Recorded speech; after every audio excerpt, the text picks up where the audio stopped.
Welcome back to A Better Night's Sleep, a podcast about sleep, sleep disorders, and evidence-based treatment from military health sleep experts. I'm Dr. Julie Kim with the Defense Health Agency. And I'm Dr. Jonathan Olin, sleep physician and medical director of the Evans Army Community Hospital Sleep Lab. So glad to have you back with us, John. Today we're going to be talking about some of the basics of sleep. John, last time you mentioned that sleep is a brain state, and I was wondering if we could start there.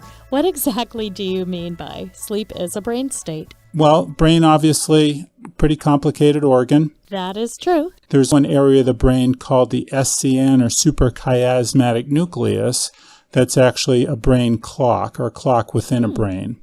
That's what jet lag is when that brain clock is out of sync with the sun clock. So if you take me to the other side of the globe, my brain clock would think, oh, it's midday, but it may be, in fact, midnight. So that will gradually get reset. Obviously, jet lag, a temporary condition. But that then can become relevant with some sleep disorders. So the brain clock is close to and gives input to sleep-inducing areas and wake-inducing areas. And obviously, you want the sleep-inducing ones generally working at, say, 10 p.m. or 2200. There are alerting areas of the brain and sleep-inducing areas of the brain. They're near this suprachiasmatic nucleus, or SCN, the clock in the brain. And obviously, you want to go to sleep generally at night and wake up in the morning. So these nerve cells are very, very important. As background, I've heard reported that if you take a dog's SCN and transplant it to a cat, and a cat's SCN or clock and transplant it into a dog, guess who starts taking cat naps? The dog. Wow. So I've heard a lot of people using melatonin to solve that sleep clock problem, but I know that's not something that should be used in the long term. Is that a problem you see a lot of service members coming in using melatonin? A fair number. I generally say I like melatonin. You do? But I like melatonin released by your brain, by the person's brain. That's an example of a area in the brain. In this case, for melatonin, it's called the pineal gland, and it releases melatonin. Its release is inhibited by light. So I like people releasing their own melatonin. Okay, and how do we do that? And we do that with dark. If people aren't sleeping and then get up at night and play with their phone or play with their iPad, they're then inhibiting their own melatonin. So I like melatonin, but I like stacking the odds so that the person, is releasing their own melatonin at the appropriate times, not interfering with melatonin release. So these days, most of our mobile devices come with blue light filters. And I know a lot of folks will use their cell phone or tablet at night, but with the blue light filter on. My guess is that it's still quite activating to be using a device like that before sleep. It's still getting you engaged and interested, and you're still looking at light. I'm guessing the blue light filter doesn't completely negate the effect. Is that right? Yes, that's correct. If I'm then texting my spouse or writing emails or I'm watching funny YouTubes, I am actually stimulating my brain. Obviously, this is wake, daytime alert type of behavior, and I'm entraining it to do it at these times of the night. Oh, that's a good point. What's my brain going to do if I were doing that at 2 a.m. for the last 2 weeks? What's my brain going to do tonight at 2 a.m.? It's going to be ready to look at YouTube. It's a good reminder that just like we spend years sleep training our children, sometimes we have to sleep train ourselves. Exactly. So what I say to people is, you didn't raise your hand and ask for insomnia, but here you are with a habit component of it. And many people will have the similar sleep patterns each night. So they'll say, I'm lying in bed for 2 hours trying to get to sleep. I'm very frustrated. I can't turn my brain off. And this has been going on, and, quote, nothing has worked.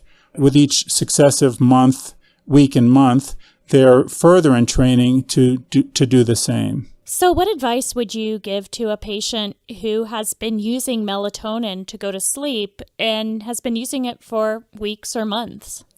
I would take a history and find out what type of insomnia they have, how long they've had it. I would clarify what type of melatonin they're using, how long they've used it, what dose. And then I would, in general, review some non-medication strategies for treatment of their insomnia with, I'm a fan of tapering meds. So then beginning to tape, say if they were on 9 milligrams of melatonin, go down to 6 milligrams with the non-medication treatments. In general, I view medications as at most supplements to the non-medication treatment, and preferably short to moderate term, but not long term.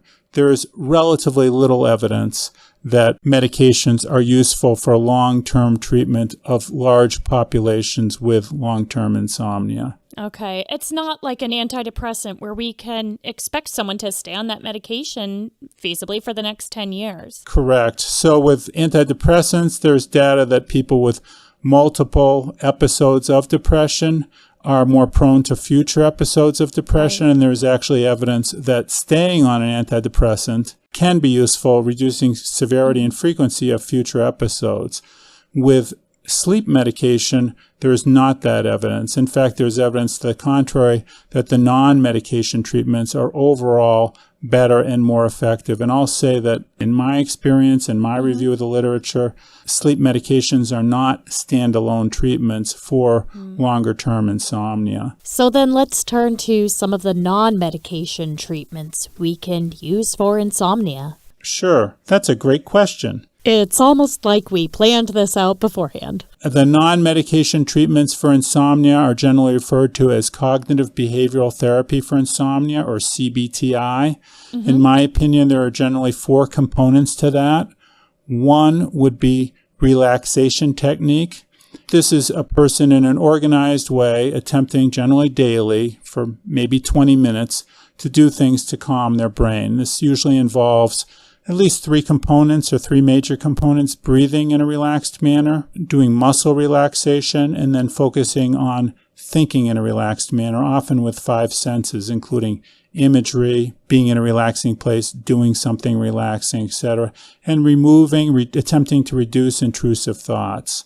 So those 3 components, with the breathing, the muscles, and then the thinking, without worrying about, oh, I was late for work today, or what am I going to do tomorrow, or I'm having problems with my car, etc. So really focusing in an organized way. It's such a good point in the show for me to make a note of some of the other free resources we've made in the Defense Health Agency that can help with insomnia and general wellness. So one is another podcast, the Military Meditation Coach, in which every week we release a meditation, mindfulness, or relaxation exercise. They're made by military health system experts and usually the Navy Center for Combat and Operational Stress Control, although, of course, like everything, it's good for civilians too. And we also have our mobile apps.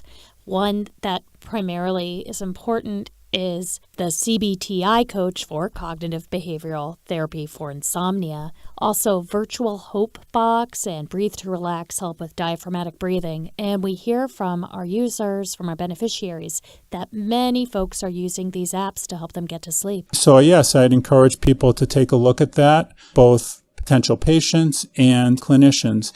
Now, the relaxation technique is generally not a standalone treatment. If someone has moderate or severe insomnia and has had that for 2 years, we're not going to say, do that and everything's good, but it can be a useful component. If I were your sleep doctor and you came to me and said, I can't turn my mind off at night, my mind is racing at night, I'm not going to say, hey, I have an idea. Why don't you lie in bed for 2 hours thinking about all the things that went wrong yesterday and today and that you have to do tomorrow. That's a bad idea. That's enhancing alertness. So we earlier talked about alerting cells and sleep-inducing cells, and we earlier talked about the SCN, suprachiasmatic nucleus, or clock.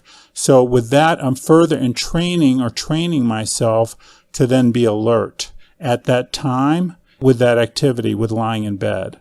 That's why we really think relaxation technique can be an important component of CBTI, or cognitive behavioral therapy for insomnia. Another component of CBTI is sleep hygiene. Generally involves 6-7 components: limiting daytime naps, avoiding stimulants such as caffeine, exercising regularly, generally in the morning, not immediately close to bed, steering clear of foods that can be disruptive before sleep, heavy foods heavy in oil, good exposure or adequate exposure to light.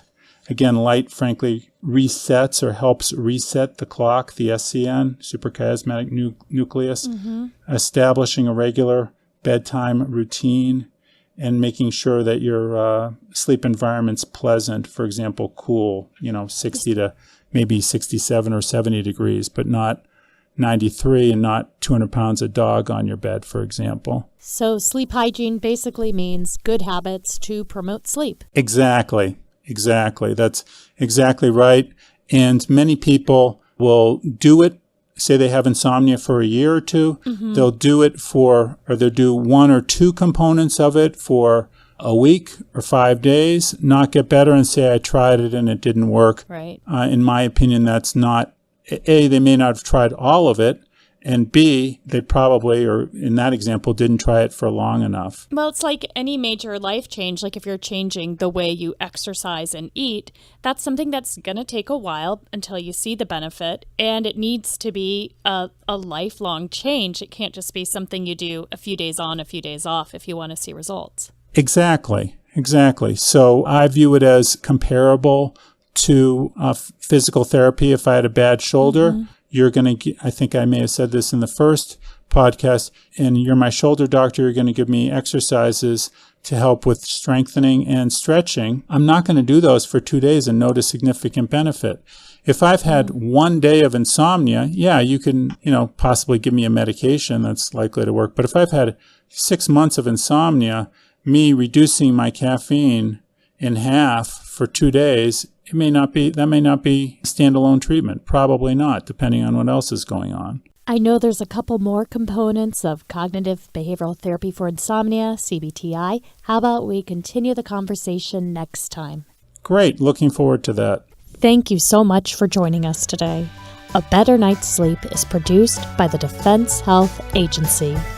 You can learn more about us and our free health resources for the military community at Military Health on Facebook and Twitter. Let us know what questions you have so we can help you get a better night's sleep.